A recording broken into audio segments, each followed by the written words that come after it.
कधीच नाही चुकणार तुमचे फेवरेट टीव्ही शोज झी5 सोबत, तेही एकदम फ्री। तुमचे मिस्टर काय करतात? माझे मिस्टर कंपनीत आहेत. नोकरी करतात. कसे आहेत ते स्वभावाने? एकदम शांत आहेत. कसं जमलं कसं लग्न तुमचं? मामालाच दिलंय मला. तुमचं पण मामालाच दिलंय. मामाला बरं आहे तुमचं सगळं. माझं अरेंज मॅरेज आहे सर. का दुःख काय पण एवढं काय?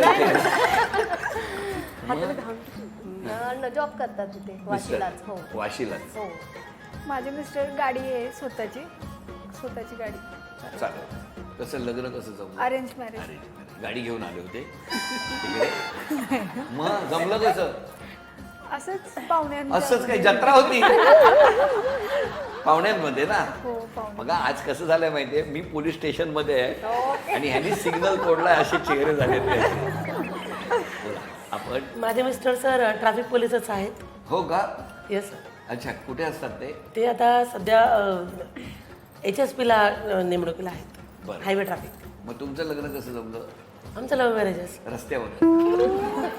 रस्त्यावर. अरे म्हणजे कुठे कुठे कुठे?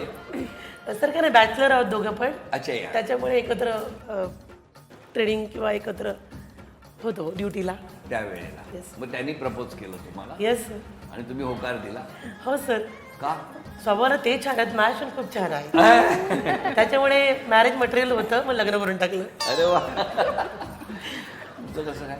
आमचं अरेंज मॅरेज आहे. उरण मधल्या उरण मध्ये? हो. कसं काय?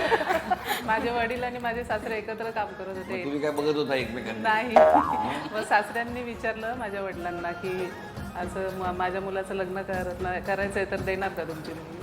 मग ते त्यांनी पण ठरवलं. जेव्हा तुमचं लग्न जमलं तेव्हा तुम्ही पोलीस मध्ये होता? हा, मी 1999ला पोलीसमध्ये भरती झाली. आज माझी 25 वर्ष सर्व्हिस. वा. तुमच्या लग्नाला कसं काय? त्यांची जी बहीण होती ना, मावस हा, बहीण, मग ती काय झालं? ट्रेनिंगला माझी रूम पार्टनर होती. कुठे? ट्रेनिंग मध्ये. हा. मग तिला भेटायला वगैरे यायचे, ते फोन वगैरे ते? करायचे. हा. तिला भेटायला हा, यायचे. म्हणजे तुम्ही काय करायचं तिकडे मग? ते आम्ही भेटायला? ट्रेनिंगला गेलो होतो, मग तिच्या सोबत जायचं. तुम्ही हा, कोण आलंय बघायला? ट्रेनिंगला नागपूरला असं घरचे आले की उत्साह असायचा ना, उत्साह. काय आणलंय खाऊ वगैरे असं. मग काय उत्साह मग ओळख वाढला? झाली. मग इकडे आल्यानंतर 1 वर्षाने ते लोक विचारायला आले घरी काय? की तुमच्या मुलीचं लग्न करायचंय मला का? वाटलं ट्रेनिंग पूर्ण नाही. झालं का? लग्न करायचं का विचारायला आले. हा. मग आई वडील बोलले हा करायचंय. मग ते ठरलं. म्हणजे ओळखत होतो आम्ही ते एकमेकांना. कळलं आम्हाला. ते उगाच काय येत नव्हते नागपूर पर्यंत. ते काय इकडे नाहीये नाक्यावर. एखादी व्यक्ती नागपूर पर्यंत जाते. नाही, पहिले तर त्यांच्या बहिणीसाठी आले होते. ते पहिल्यांदाच बहिणीसाठी आले.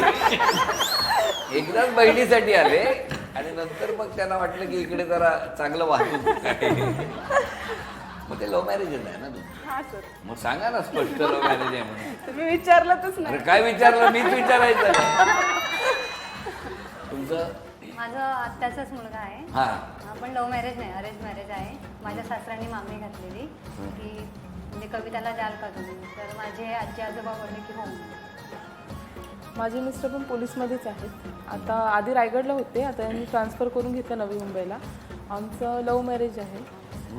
ते कळलंच मला जेव्हा या सांगत होत्या ना, तेव्हा त्यांचा चेहरा आता अभी मेरी नंबर आएगा. झी5 ॲप डाउनलोड करा आणि पहा सर्व एपिसोड्स एकदम फ्री।